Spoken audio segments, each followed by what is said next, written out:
Alkyl halide से हम लोग कैसे प्रिपेयर करेंगे, क्या चीज प्रिपेयर करना आपको है, ईथर्स। तो इस मेथड को एक दूसरे नाम से भी जानते हैं, एक फेमस साइंटिस्ट है जिनका नाम है विलियमसन। Williamson ether synthesis.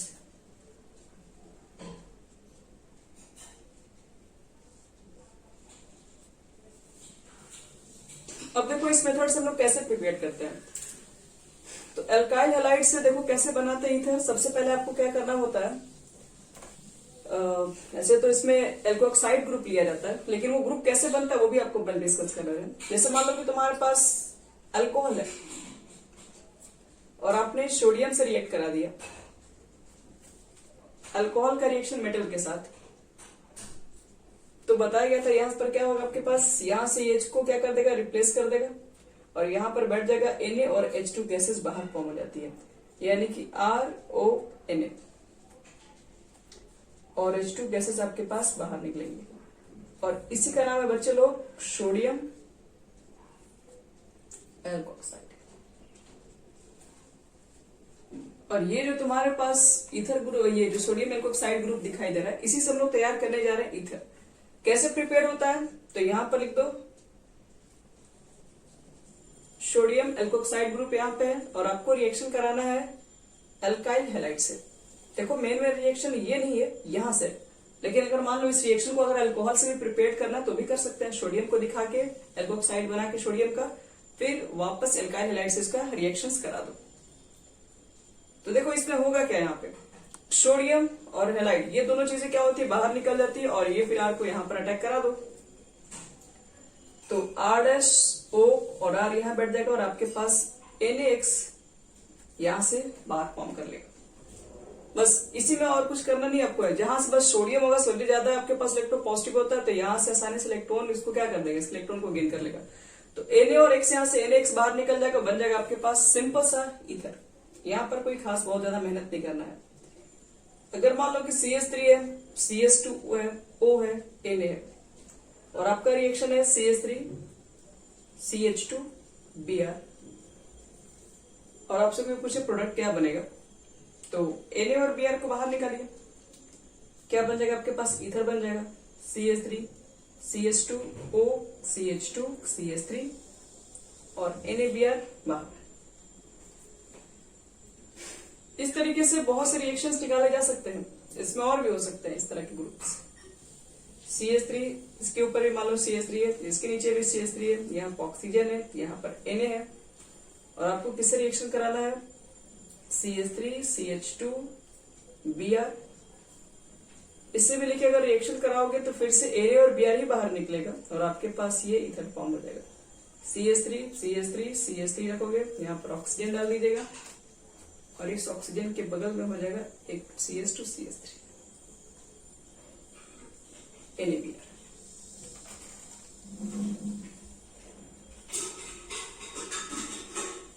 चलिए हो गया कंप्लीट। तो ये हमारा हो गया विलियमसन। इसमें एक दो हम और भी दे रहे हैं रिएक्शंस। विलियमसन में क्या होता है आपके पास है, सोडियम एल्कोक्साइड होता है, अल्काइल हैलाइड से रिएक्शन करता है, सिंपल अल्कोहल्स और या ईथर फॉर्म होता है। जैसे देखो इसमें और भी रिएक्शंस है, जैसे मान लो मेरे पास फिनॉक्साइड है, बेंजीन के ऊपर ONA को बोलते हैं सोडियम फिनॉक्साइड ग्रुप और आपने रिएक्शन करा दिया CH3 Br के साथ। फिर मान लो कि ये साइक्लोहेक्सेन के साथ भी रिएक्शन हो सकता है, तो आपको लिखना है इसका प्रोडक्ट क्या होगा। तो देखो क्या होना चाहिए, इस कंडीशन में क्या बनेगा, इस मेथड से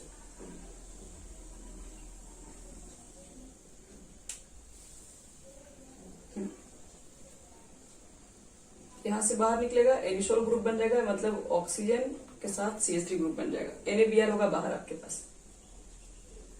और यहां पर चेक करोगे तो ये Cl और यहां से Na बाहर निकलेगा और फिर ये वाली चीजें ऑक्सीजन के साथ अटैच हो जाएगा, यानी कुछ इस तरीके से रिएक्शन। यहां पर ऑक्सीजन दो ग्रुप यहां पर चला जाएगा NaCl। तो फर्स्ट मेथड है ये हमारे पास ईथर बनाने का और ये हम लोग अलग अलग तरीके से भी ईथर बना सकते हैं इसमें। चलो अब एक चीज और देखो, इसमें एक नोट्स लिख लीजिए। यहाँ पर एक नोट्स आपसे कभी कभी पूछा जा सकता है। नोट्स ये है कि एनिसोल जो कि आप अभी देखिए तैयार किए भी हम लोग ने। एनिसोल लोग कैसे बना, फिनॉक्साइड लिए थे, सोडियम फिनॉक्साइड, बेंजीन के ऊपर ONO ग्रुप है। तो anisole can not be prepared,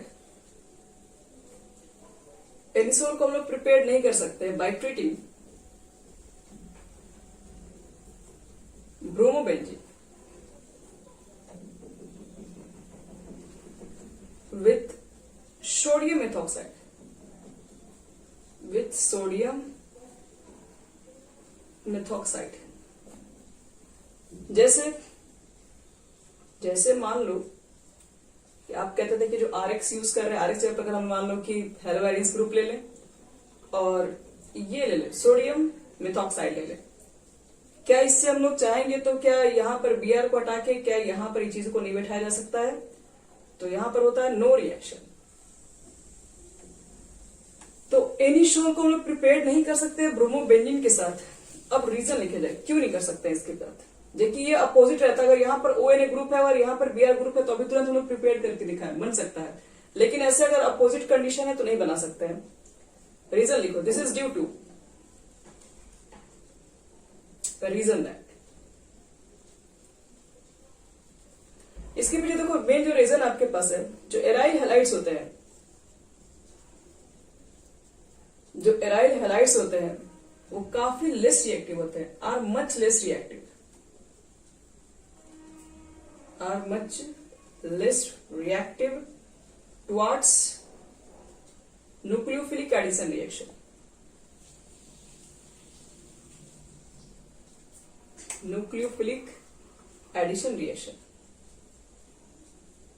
addition substitution लिख दो, यहाँ पर सब्स्टिट्यूट हो रहा है ना, nucleophilic substitution reaction than alkyl halide. Alkyl halide होता तो बच्चे लोग काम हो जाता।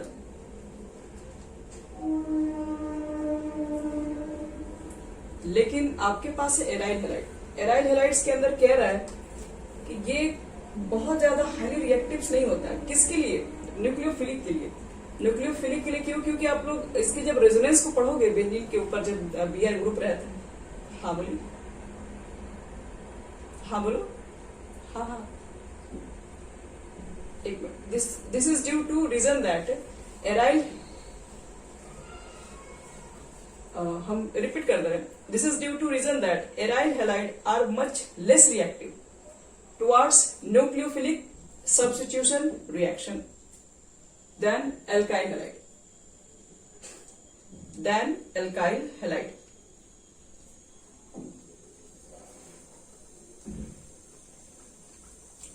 देखो बच्चे लोग ध्यान से, पहले इसको समझो ध्यान से। यहाँ पे आपके पास जो एराइल हैलाइड्स है, यहाँ पर अगर मान लो कि कोई अल्काइल हैलाइड रहता और कोई एराइल हैलाइड्स आपके पास रहता, तो एराइल हैलाइड आपके पास एक स्टेबल कंपाउंड होता है। एक तो ये, क्योंकि ये बेंजीन है, ये तो पहले से ही आधा स्टेबल हो गया।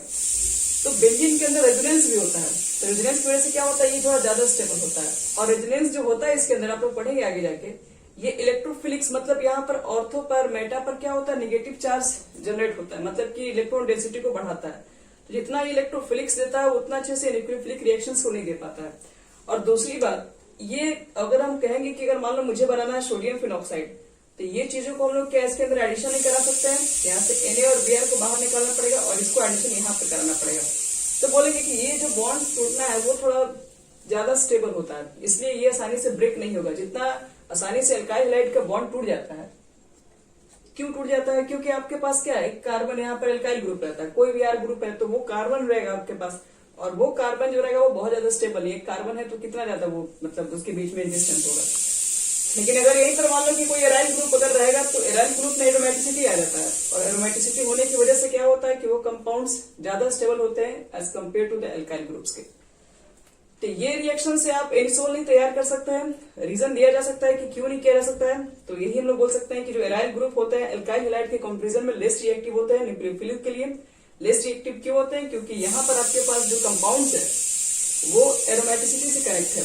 और एरोमेटिसिटी कंपाउंड्स क्या होते हैं, मच स्टेबल होते हैं। जब ये ज्यादा स्टेबल है तो फिर यहाँ Br को बाहर निकलेगा ही नहीं।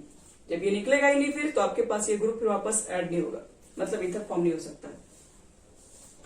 तो एक छोटी सी नोट्स आपको ध्यान रखना पड़ेगा, कभी ऐसे क्वेश्चंस अगर आ गए तो इसमें आप लोग उल्टा मत बना दीजिएगा कि यहाँ से को Br को बाहर निकाल के फिर इसमें एडजस्ट करके, नहीं हो सकता वो। अब देखो नेक्स्ट सेकेंड कंडीशन में, ये तो पहला तरीका था मेरे पास, एल्काइल हैलाइड से हम लोग कैसे प्रिपेयर कर सकते हैं।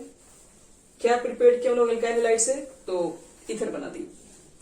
सेकेंड मेथड भी एल्काइल हैलाइड से ही है, लेकिन उसको रिएक्ट कराएंगे, वहां पे सोडियम एल्कोक्साइड लिए, यहां पर देखो क्या यूज करेंगे।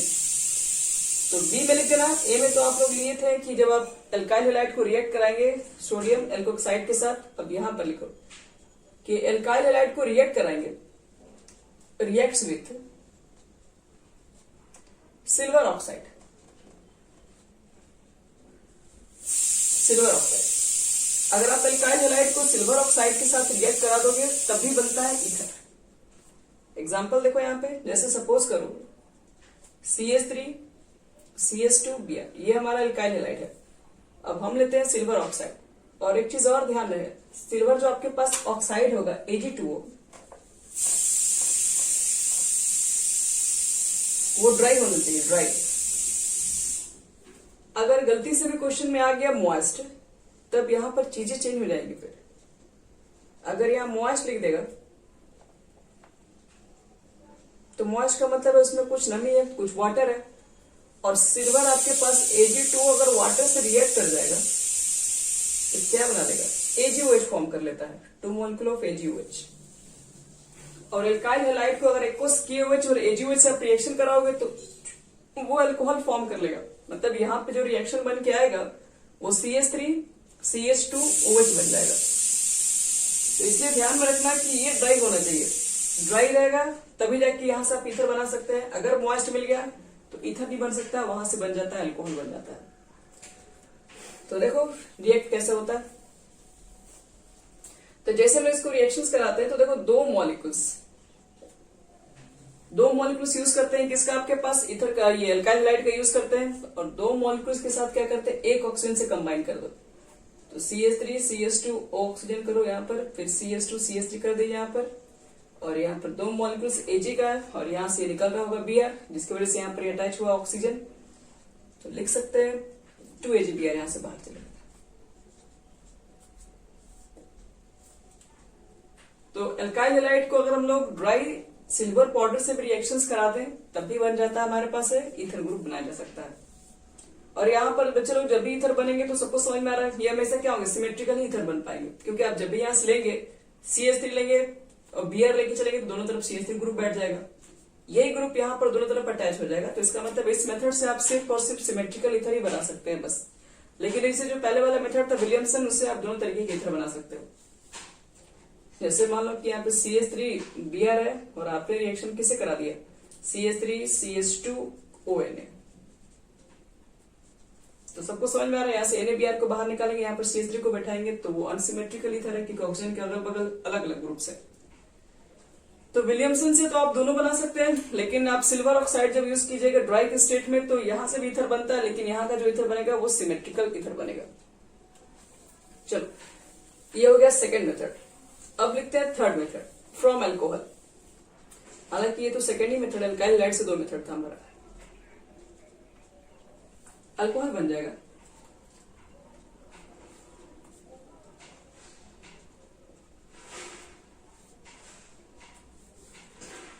अगर आप लोग को याद है तो ये वाला रिएक्शन जो हम पढ़ा रहे हैं ये बता चुके हैं ऑलरेडी, अल्कोहल से ईथर कैसे बनाएंगे।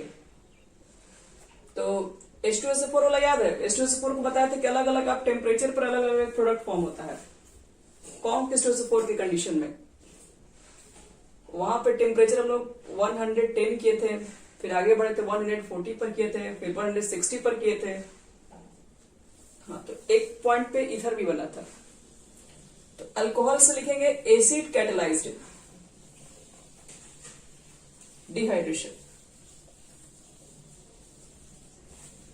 एसिड कैटेलाइज्ड डिहाइड्रेशन में हम लोग क्या यूज किए थे, देखो यहाँ पे आपके पास था ROH और यहाँ पर एक और मॉलिक्यूल लिख लीजिए, थोड़ा सा बनाने में, रिएक्शन समझने में इजी होता है। और आपको क्या करना है, यहाँ पर कॉन्क/4 यूज करना है और यहाँ पे टेम्परेचर मेंशन करना होगा 140 डिग्री सेल्सियस, या इसको 413 केल्विन बोलते हैं। और जैसे ही करोगे तो बताए थे कि अगर यहाँ पर 140 टेम्परेचर है तो दो मॉलिक्यूल्स आपस में ज्वाइंट होके H2O बाहर निकलते हैं और ईथर फॉर्म हो जाएगा। अगर यही 160 रहता तो बन जाता, एक ही मॉलिक्यूल्स के अंदर वाटर निकलता है और जो कि एल्किन्स फॉर्म कर रहा होता है। तो ये तो फर्स्ट मेथड है, ये ऑलरेडी हम लोग मेथड पढ़ चुके हैं। अगर मान लो कि अगर आपको अल्कोहल से अगर ईथर बनाने के लिए आ गया CH3CH2OH और कुछ नहीं, बस अल्कोहल लिख दिया होगा और एरो पे कॉन्क/4 आपको लिख देना है और यहाँ लिख देना 140 डिग्री सेल्सियस। इतना लिखने के बाद आप डायरेक्ट बना सकते हैं ईथर, CH3CH2O CH2CH3 और प्लस में वाटर मॉलिक्यूल्स बाहर। ये फर्स्ट मेथड था। कॉन्क/4 से भी हम लोग ये काम कर सकते हैं और ये काम हम लोग एल्युमिनियम ऑक्साइड के पाउडर से भी कर सकते हैं। तो फिर से मिटा रहे हैं। अगर मान लो कि आपने बी यहीं पे लिख दे रहे थे, कैटालाइटिक डिहाइड्रेशन, यहां पर एसिड है, यहां पर भी कैटलिस्ट तो होगा ही, कैटालाइटिक डिहाइड्रेशन।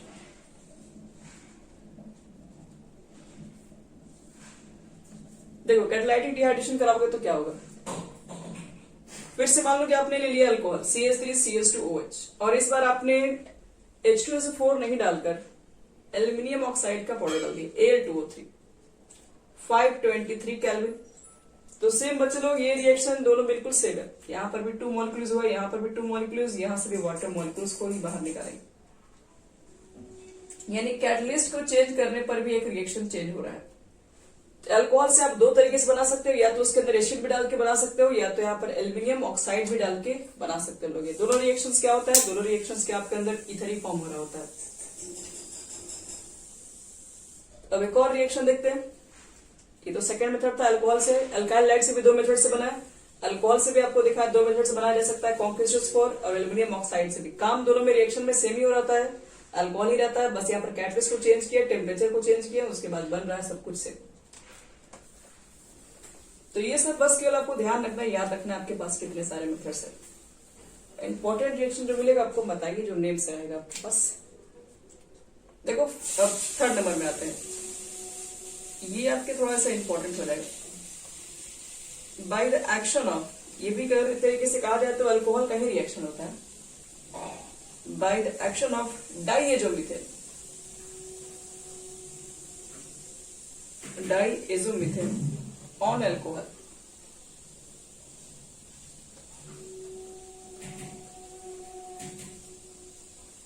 देखो इसमें क्या बनेगा आपके पास। पहले डाइएजोमीथेन का लिख देना फॉर्मूला, CH2N2 होता है। तो चलो इसको बना के देखते हैं। ये आपके पास डाइएजोमीथेन का रिएक्शन कराएंगे तब कैसे फॉर्म, जैसे CH3 आपके पास है, CH2 है, OH है, और आपने रिएक्शन करा दिया डाइएजोमीथेन के साथ। तो फिर हमारा प्रोडक्ट क्या बनेगा, इसके अंदर चेक करना है। हमारा जो प्रोडक्ट बनता है यहाँ पर है, वो भी ईथर ही बनेगा। अब ये ईथर कैसे बनेगा, यहाँ से देखो, यहाँ से बस N2 गैस बाहर निकलता है। N2 गैस को बाहर निकाल दीजिए साइड में, सबसे आसान तरीका है। N2 गैस निकल जाएगा तो बाकी को इसमें ऐड कर दो। CH3 CH2 ऑक्सीजन है ही, एक हाइड्रोजन भी है, कार्बन के साथ 2 ही हाइड्रोजन है, तो कर दो यहाँ पे CH3। तो ये हमारा बन सकता है, इसको हम लोग बोलते हैं ये मिथाइल ईथर हो जाएगा। लेकिन ये रिएक्शन के लिए आपको एक यूज करना पड़ता है कैटलिस्ट, जिसका नाम है HBF4, जिसको हम लोग कहते हैं हाइड्रोफ्लोरोबोरिक एसिड। हाइड्रोफ्लोरोबोरिक एसिड, बस। तो ले देखिए कहा जाए तो ये भी एक अल्कोहल का ही रिएक्शन है। जब डाइएजोमीथेन से भी रिएक्शन कराएंगे HBF4 के प्रेजेंस में हाइड्रोफ्लोरोबोरिक एसिड, तभी हम लोग के पास बन सकता है ईथर्स। और एक लास्ट मेथड 4 नंबर, इसके बाद कंप्लीट हो जाएगा method preparation. From Grignard agent, from Grignard. देखो ग्रिग्नार्ड एजेंट से इसको कैसे बना सकते हैं हम लोग। ग्रिग्नार्ड में आपके पास रिएक्शन कराना पड़ता है उसको अल्काइल हैलाइड के साथ। जैसे मान लीजिए आपके पास अगर रिएक्शन है पहले से CH3O CH2Cl और आपको रिएक्शन किससे कराना है, तो रिएक्शन कराने के लिए दे दिया गया CH3MgBr। तब यहां से भी आप बना सकते हैं, क्या बन जाएगा बच्चा लोग, CH3 ऑक्सीजन CH2 और ये चीजें यहां पर आ जाएंगी CH3 और Mg के साथ एक Cl और एक Br।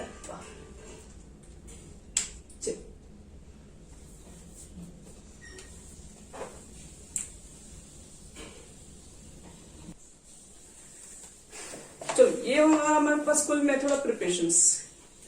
हम लोग ने टोटल 4 मेथड्स देख लिए हैं,